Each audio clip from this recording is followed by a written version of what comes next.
we're going to be discussing the issue of driver's license requirement here in the United States. What is a driver's license? Do you need a driver's license? Is there any law requiring you to have a driver's license? We're here today to assist in solving some problems. And one of the problems is the misconception of what a driver's license is and what it's used for. The fraud of a driver's license is not in your interest.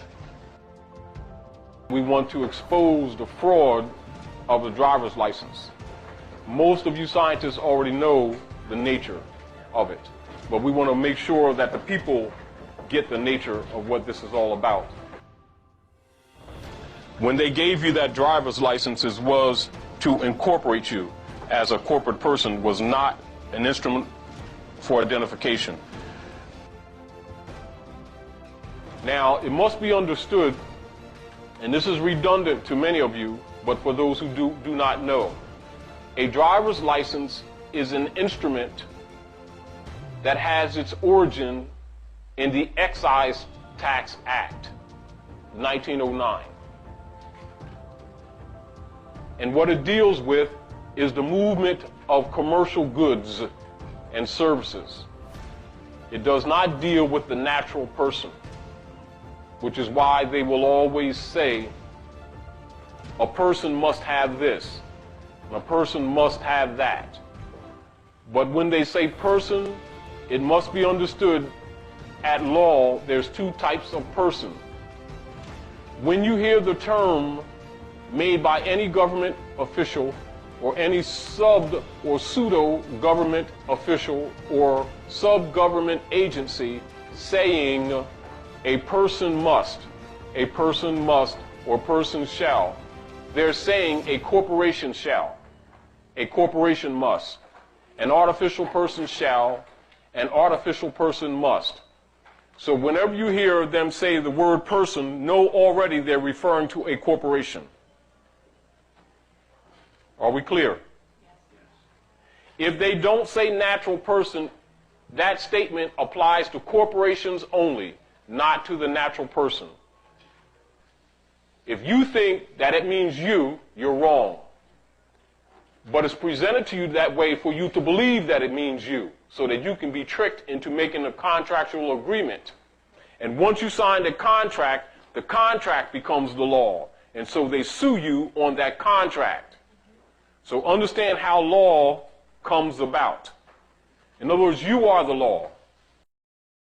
A driver's license is required for one who is conducting commerce on the highways. Now, if you're doing personal travel along the highways or personal transportation, there's no law saying that you need a driver's license. I'd like to read to you something here from Bovier's Law Dictionary. One employed in conducting a coach, carriage, wagon, or other vehicle with horses, mules, or other animals. Now that is Bovier's definition of a driver. There's no mention about personal transportation in there or anything. Now notice under part 3 of that definition, it states that the driver must be of good habits for the journey and possess good skills. Because if he's not, and there's an accident or an injury, the driver and his employers, yes, that's right, I said employers, are responsible. Now, while the definition of driver does change a little bit over the years, there is a U.S. Supreme Court case, Reno v. Condon, which states, the activity licensed by state DMVs and in connection with which individuals must submit personal information to the DMV, the operations of motor vehicles is itself intricately related to interstate commerce.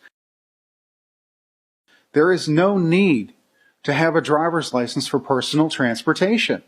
There's no need to have a driver's license to go down to the store to get some milk, to go to the bank, to take your kids to school, to go to work every day. There's no requirement. There's no law. A driver license is commercial activity. Driver's license is for driving a vehicle for hire, which is a commercial activity. And use of a car or automobile, which is not for profit, is not commercial activity, and thus does not require any license. Now I'd like to read you something from State versus Spokane. The right of the citizen to travel upon the highway and to transport his property thereon in the ordinary course of life and business differs radically and obviously from that of one who makes the highway his place of business for private gain in the running of a stagecoach or omnibus. Now understand that the term driver is a contradistinction to the term traveler. It is very important to understand these terms. Now, contrary to what the system tells you, travel is not a privilege.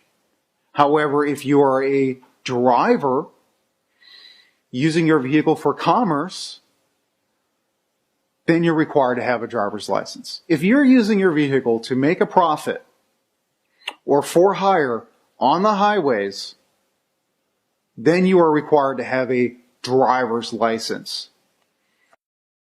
What the driver's license does, it identifies or tags moving property.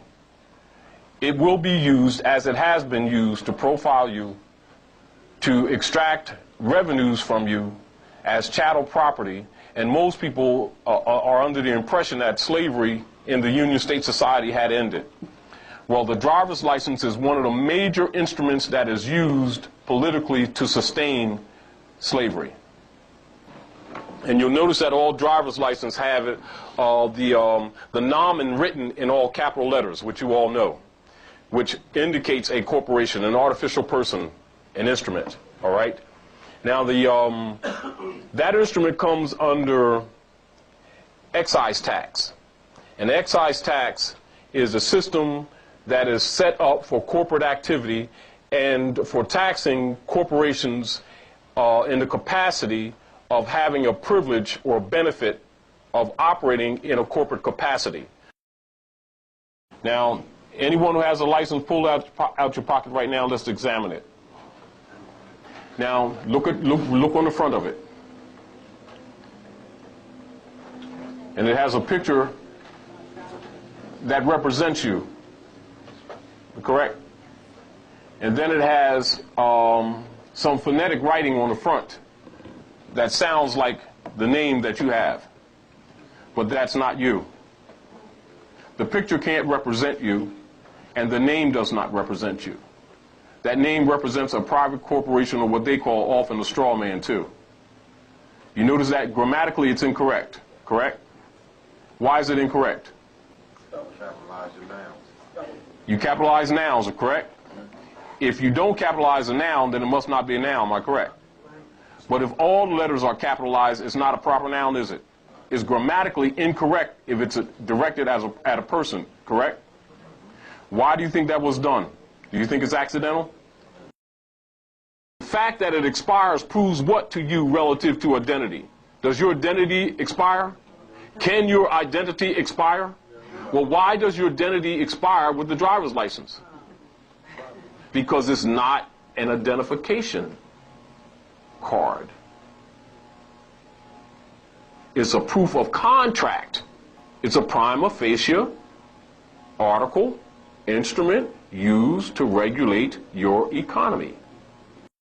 They listed you as corporations and list you as foreigners, and that your working is a corporate activity for capital gains. By you being Smith, Jones, and Johnson, it automatically puts you as a ward of the state so they can impose upon you that license in the first place. And then list you as corporation under his name because you've been using his name and you ain't gave it back to them, which makes you legally bound to them. And then you made a contract of moving or driving in this artificiality. And they constantly charge you or make up laws to actually extort from you on a consistent basis. And when you don't